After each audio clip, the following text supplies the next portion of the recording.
I quickly understood how important it is to be ahead of the eight ball in a disaster. It's a saying in emergency management that when a disaster strikes, you're already behind the game. You're playing catch up. You're trying to find out what's going on. What resources am I going to need to be able to mitigate the problem? You're listening to an American Red Cross in Greater New York podcast. Hello, everyone. I'm Michael DeVillepierre, Communications Officer with the American Red Cross in Greater New York. So for today's episode of Humanitarians of New York, I'm going to be speaking to Eli Russ. Eli is a longtime Red Cross staff member. He's also one of our youngest staff members. Eli joined the Red Cross a little less than 10 years ago as a volunteer with his youth club in his high school. And he has since taken on numerous Red Cross volunteer roles in high school, in college, after college, and today he is an employee. He is the mass care manager for the Long Island Red Cross. Eli is a passionate humanitarian. He has a passion for emergency management and, of course, a passion for the Red Cross. Welcome, Eli, to the podcast. How are you? Good. Thank you for having me. I appreciate it. So let's jump right into it. Eli, since an early age, you've had a real passion for emergency management and helping others. Was there a point in your life where you decided that this was the direction you wanted to take? I became interested in wilderness survival, like those Discovery TV channel type shows, because my family and I would go camping often. And my dad got an advertisement for our local community emergency response team. They were just forming, and he thought that would be something I was interested in. I believe I was 15 or 16 at the time. So I didn't drive, so my mom had to drive me to the meeting. And there was a gentleman there. His name was Ed Marians. He was at the time, the chairman of the board of the Westchester County chapter of the Red Cross, and a Larchmont resident. His daughter also went to the same school that I did, and he spoke about the mission of the Red Cross and mentioned that there was a Red Cross club at my high school, and as they say, the rest is history. I knew that this field, the disaster field, was something that was immediately appealing for me because I was given the opportunity to help people and to do something pretty exciting that not a lot of people have kind of any awareness or involvement with, unless they're, unfortunately on the impact side of the disaster.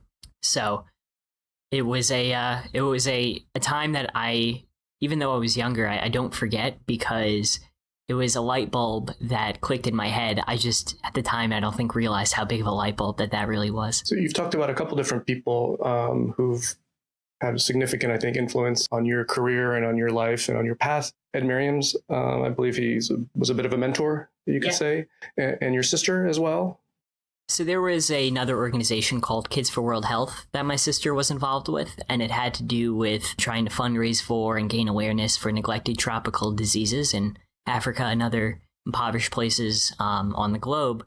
She, although, wow, I don't think I've ever made that connection until this conversation, where she, in her leadership, kind of was a mentor and a good example to me.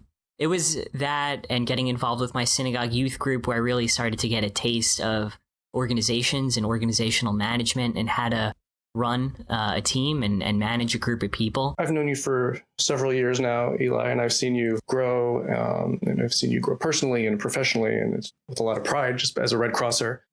I've always been very impressed by your focus and your drive and ambition. Where do you think that comes from?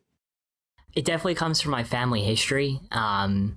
We were very focused on our wartime survivors from World War II during the Holocaust. Unfortunately, we lost a lot of family members, but there was one that was notable. He's been written about in several books. He's featured in different museums. And his name was Eli Russ, and he was a youth leader in the Jewish socialist movement that he was a part of in pre-war and post-war Poland. And long story short, he ended up, unfortunately dying for his family and for the causes that he believed in. But there's even a story written about by one of the well-known leaders of the what's called the Warsaw Ghetto Uprising, where the Jews of the Warsaw Ghetto fought against the occupying Nazis towards the end of the war, where one of the underground leaders gave a blood transfusion to his son who was injured during a bombardment. And unfortunately, the blood types, we believe, weren't correct, and the baby unfortunately passed. But extraordinarily remarkable is this leader noted in his memoir that Heinrich never blamed him. He understood the reality of the circumstances and that people were trying and doing the best they can and just trying to help people and survive. And even when it didn't work out the way that they wanted it to, the focus on the task at hand and the bigger picture and knowing that you're a piece in the bigger puzzle, I think has made a huge, huge impact on me and my family. So we're going to kind of talk a little bit about high school, because it's my impression that you started your Red Cross Club at your school, or you had a leadership role. Talk to me about your role at Mamaroneck High School. The club was very small when I joined. It had about a half a dozen members, and then the Haiti earthquake happened, so that quickly, thrust our club into the spotlight of things and gave us a real avenue to grow, and in turn gave me an avenue to grow and learn by trial and error, really, what works in dealing with other young people and in dealing with the community, whether it was, furniture drives we were doing or blood drives or community fundraising or responding to apartment fires together with the CERT team in Larchmont, Mamaroneck, or staffing hurricane evacuation shelters during Hurricanes Irene and Sandy as well. Did your Red Cross work continue in college? Yes. So when I was in college, I shifted my focus a little bit to as a volunteer EMT. I joined Muhlenberg College EMS and similarly became a leader in that. I was also able to be the health services lead eventually for the Metro New York North chapter of the Red Cross. So part of my responsibilities were leading a team of about 25 disaster health services volunteers who were coming from different medical backgrounds. Some were MDs, most were RNs. There were also some LPNs, EMTs, and so on. And we had built a pretty robust team, but I had never met most of these people because I was in college several hours away. So when we would have large scale apartment fires in Yonkers and other events like that, to have the team be able to quickly respond and really know what they need to do and get the job done was a very cool experience and really helped develop my remote management skills. Was it difficult being the health services lead, overseeing such a team in your early 20s, or given your young age at the time? There were definitely times where I had class at 9 o'clock in the morning the next day, yet I was up at 4 or 5 o'clock trying to find responders to go replace medications for a client who lost them in a fire or something along those lines. But I wouldn't have traded that experience, and I'm really happy for it because it really brought me into the leadership circle on the local level with the Red Cross, and I think helped me also with my next step, which is becoming the mass care manager for the Long Island chapter. Talk about that. How long have you been in that role? What does that entail? What is it like? Because you're working on Long Island, you're doing a little bit of traveling, so just talk a little bit about that. Sure. So I joined the paid staff of the Red Cross about a little more than a year and a half ago after graduating college. And part of that responsibility of being a mass care manager is overseeing our volunteer program of about 140 volunteers to provide sheltering, feeding, distribution of emergency supplies, reunification, and emergency response vehicle ERV services. What is the largest response locally that you've managed in this current role?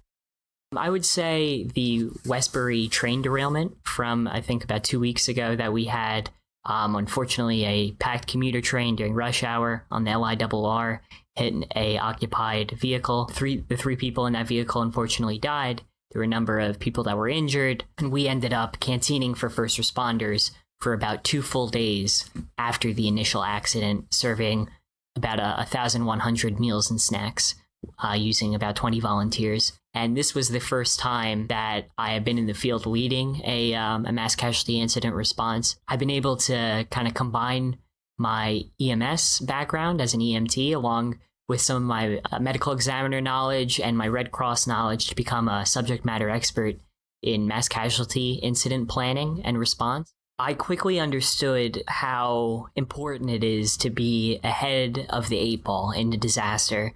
It's a saying in emergency management that when a disaster strikes, you're already behind the game. You're playing catch up. You're trying to find out what's going on. what resources am I going to need to be able to mitigate the problem? So for us to be able to get on scene quickly and within 45 to 60 minutes, not only have a plan and practice in place to care for the passengers, but had additional assets and resources available beyond what was actually needed that night. We could have brought in more responders and more vehicles. We could have opened up a reception center, provide recovery services, a whole host of things. And to me, that's the true mark of a strong response, is that very early on into the disaster, you were able to get ahead of the curve and start doing planning for what's going to happen next, not playing catch up. In your role, and this applies to just about all of us here, because we're speaking now and dealt with some mass casualty incidents, how do you cope with that emotionally? Sure. There's almost too much going on at the scene of an incident like this to process it. So you really kind of push it away into the back of your mind. And it wasn't until I was driving home later that night where it kind of hit me. But, that's where you really rely on your professionalism and your past experiences, and also your coworkers, because they're going through, probably very similar circumstances, to be able to move forward. And, the job wasn't done. So to focus on the task at hand and to move forward with that. Is there a story of someone that you've interacted with that you've been part of helping that you're going to think about and that's going to really hit home why you do what you do? Yeah, I think back in my early days of responding to fires, there was a particular fire, which, for all intents and purposes was routine in the city of Yonkers. And then a few weeks later, there was an apartment building that was vacated because of, I believe, a gas leak. And into the reception center that we had set up comes walking in the man that I had helped a few weeks prior at the fire. He had just found a new place to stay. And unfortunately, he was displaced twice in about a month. And him and his family were upbeat, and they were, understanding of the situation and just trying to do the best that they can. And the fact that they weren't, angry or upset or complaining and just having the best outlook that they can on a not so great situation was something that was very notable to me. Throughout your Red Cross career, what do you think has been your biggest challenge? I look young and I am young, and sometimes that's a challenge and other times it's an asset. But I think having people understand the experiences that I've had and that the skill sets that I can bring to the table, to those who know me, I think they know that, but to those who don't, it doesn't seem quite as apparent, because usually those things come with more age. But as I've gotten more involved and know more people in this organization at different levels, I'm really starting to feel at home. And I mean, I've always felt at home, of course, but this is an incredible organization that their mission is more than just me. It's more than just us. And it's something that's always going to be necessary, that we're going to have to provide. And I just hope that I can do similar work to this for the rest of my life. What are you the most proud of in these 10 years at the Red Cross? I think I'm proud of how the organization has shaped me into the person that I am, whether it's the values and the principles behind the organization and our mission, or the professional and personal skills that I've been able to develop. What piece of advice would you give to a new volunteer with the Red Cross? I always give our new volunteers the same advice, which is, like any other volunteer experience, you get as much as you put in. So really advocate for yourself and look to get involved in different activities and opportunities in the Red Cross, because I promise you, you'll find what's the right fit for you and you won't be disappointed. I want to thank Eli for taking the time to talk to us. And before saying goodbye, I want to share some bittersweet news that we learned shortly after recording this interview. Eli will be leaving the Red Cross as an employee to take on a new position as an associate with an emergency management consulting company based here in Manhattan. So excited for him in this next chapter in his career. Glad that he's staying in the field of emergency management, but of course sad to see him go as an employee. But Eli has told us that he will be staying on as a volunteer, so that's great for us. So best of luck to Eli, and thank you all for listening. If you enjoyed this conversation and want to hear more, please share, like, subscribe, or leave us a review on your favorite podcast platform. As a new podcast, we really want to hear from you, our listeners. To learn more about the work of the Red Cross, visit redcross.org. This episode was produced by Chi Kong Lu and edited by Sue Tran. Special thanks to Michael Freiberg and Connor Lennon for their support. Thank you all for listening, and we hope you'll join us for the next episode.